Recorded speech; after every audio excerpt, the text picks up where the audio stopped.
What's going on, guys? It's Adam P, and welcome back to more Newcastle United transfer news. Just currently on my way back home. If any of you can guess the service stop in the background, of course, I am returning home after our opening game in what feels like a defeat, but it's not. A 0-0 draw against Aston Villa, where the reality is 2 points dropped because Alexander Isak is on strike. That is the reason why Newcastle United did not win that game today.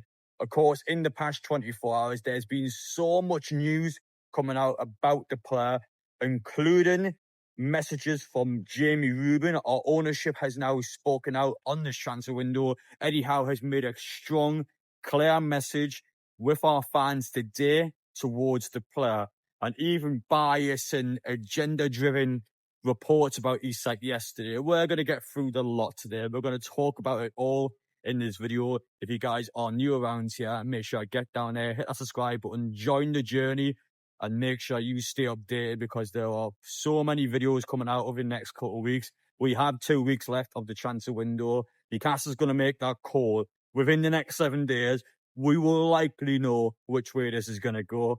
So make sure you are along the journey. Now, starting off yesterday, looking at the Liverpool versus Bournemouth game. Of course, this is the opening Premier League match, first game of this season.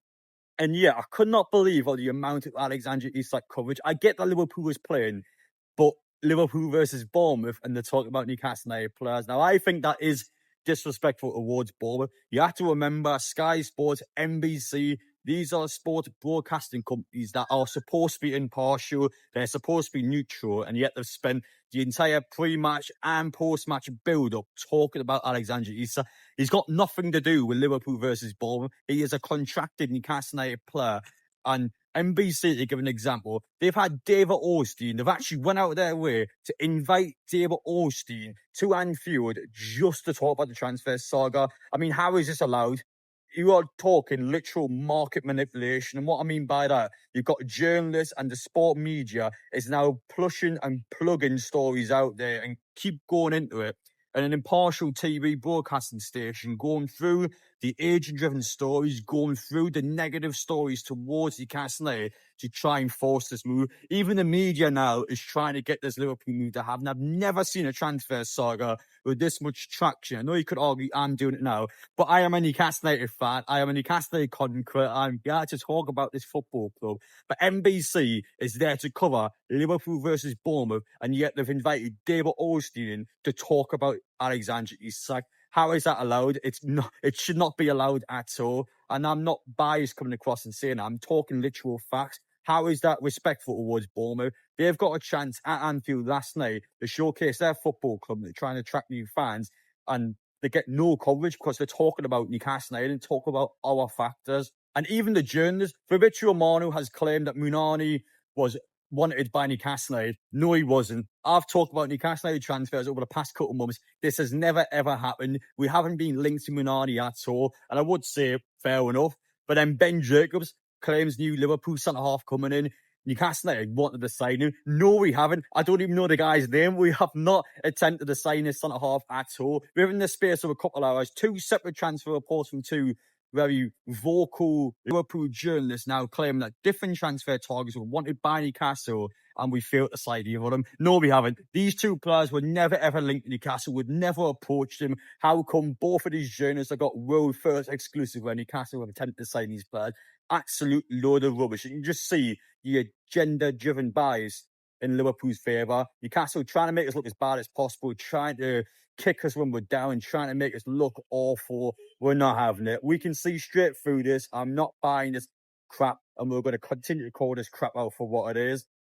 And it is good to see the likes of Joe Cole, Peter Crouch today call out Isak's situation, call out the lack of professionalism. Alan Shearer calling out Liverpool yesterday as well, claiming that £110 million was a disrespectful bid. And while Shearer obviously will be biased towards Newcastle, you have to agree with Shearer as well, because £110 million, everyone on this planet knew that bid was never ever going to be accepted. The same Liverpool, by the way, who tell the media, tell the journalists, and tell us We will respect Newcastle, let them sign players first before we approach Newcastle. Well, how is that bid winning there? Because we didn't sign any strikers at that point. We still haven't signed a striker now, and yet Liverpool's made a bid this window for Isak. How is that bid there if Liverpool were going to respect us and not coming until we sign a striker?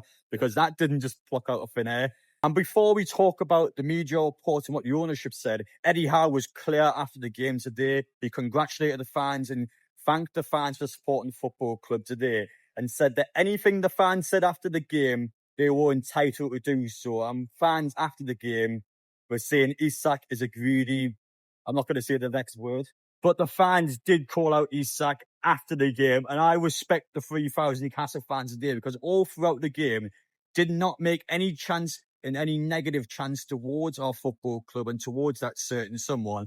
They waited until the end of the game and said it at the end of the game to make their message clear. Did not disrupt Newcastle during the game, support the team through the 90 minutes, kept pushing the players hard and kept supporting his football club, and did not make any Isak chance until after the full time whistle. Real message, strong, fair, in my opinion. Newcastle fans, I've seen people on social media criticise Newcastle. Excuse me, we go to every single game. We've spent money to be there today. We've spent time to be there today. Our families, our friends have travelled down to Villa Park, and we did not win that game because of him. So, of course, those fans are entitled to criticise, and of course, those fans are entitled to make negative chants about Isak, because he's the one that's refusing to play at our football club. Don't put Isak in a positive light. Don't go to Isak, oh, he doesn't deserve this. Yes, he does. What player out there in world football now is refusing to play for their football club? It's just him. And I'm not having this media going against Newcastle or the Newcastle fans.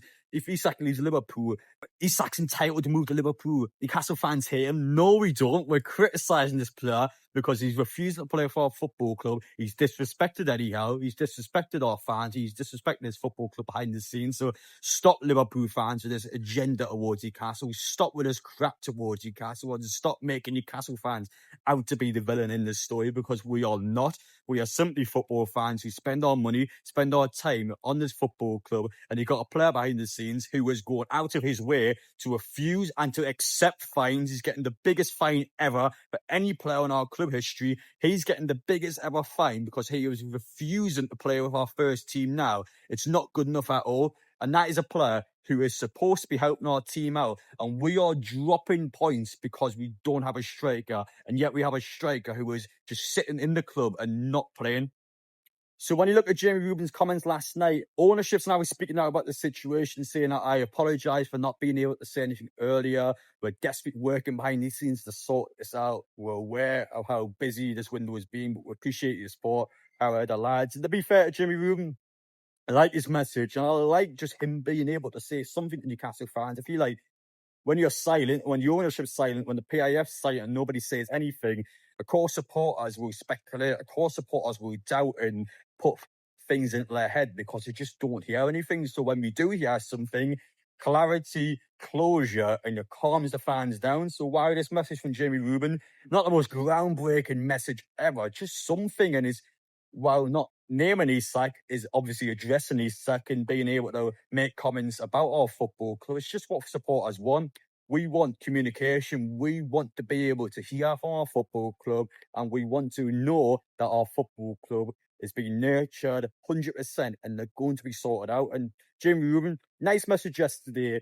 Helps fans out. It keeps people calm, and it keeps our fans supporting the football club no matter what. And Craig Hope claimed that Gonzalo Ramos is a potential Alexander Isak replacement. That was the article we put out yesterday, and continues to state Newcastle is looking to bring a second striker in, which would allow us to sell Isak this window. Now, I'm going to be honest, I don't think we're going to sign Gonzalo Ramos. I think 2 weeks left of the window now. Newcastle's going to do one or two things. You will either bring a second striker in with Yohan Wissa and sell Isak, or you will keep Isak. There's no in between. You're not going to bring Wissa in, then sell Isak. That doesn't make any sense. Why would you have two strikers to one when you could either keep Isak, whether he likes it or not, or bring that second striker in? There's no way Newcastle will sign Wissa, sell Isak, and then not bring a second striker in. It has to be two strikers or Isak stays. There's no other way around it. And I'm more lenient to say that Isak will stay at Newcastle United, because who do we get? We're not going to sign Ramos. We're not going to sign Samuel from Porto. We're not going to sign Nicholas Jackson. So who else is there? There's just running out of options, and that small market is now even smaller because this player has decided to do it towards the back end of the transfer window when we are knackered. We are knackered now. We can't get the players in. Teams know we're desperate, and teams know we're looking to sign players. So Wissa comes in, and then they got to keep Isak. I don't think there's a way out of this. I think it has to be Wissa and Isak. I don't think Newcastle realistically can get two strikers now. I hope I'm wrong, and I hope we can get Isak out the door because while I feel like Newcastle has to keep Isak now, I would love us to get rid of him because I would love to stop talking about him in videos. And I'm sure you guys as well. I don't want to go to away matches down the country and call Isak a greedy bee every single game. Of course we don't. We want to go there, support our team, enjoy ourselves and win football matches. We did not win a football game today because of this situation. So I want to go to these games and to be able to just have 100% of the team. I don't want to have to think constantly about what's happening in the transfer market, what's happening back home in Newcastle. I want to support the team. I want to see Newcastle do well under Eddie Howe, and we will do better without him. But unless that striker's there, you can't let him go. You have to be realistic. We need to keep hold of him. And two, we can either get the second striker in or just let him go next summer. We have to sort the situation out. And as long as we can't sign that second striker, we can't let Isak go. We just can't do it. And Liverpool, unless the money's there and you put the money up front that we want, the £150 million, Liverpool don't even need him. Look at Isak yesterday. Look how good Isak was. Look how good that team was. Why would Liverpool need to dump all their money into Isak? They don't need to do that. They need the centre-half. You see the state of Cunarty yesterday. They need to get that centre-half in. Mark Gay will sort them out, and it's a sign they're probably going to get. So they desperately don't need Isak. We do. We need Isak more than they do, and that's a fact. So when you look at the situation, Newcastle's not going to give him up. Unless there's two strikers there, we aren't going to do it. And he will stay at Newcastle. You have to look at the obvious facts and you have to speak the truth.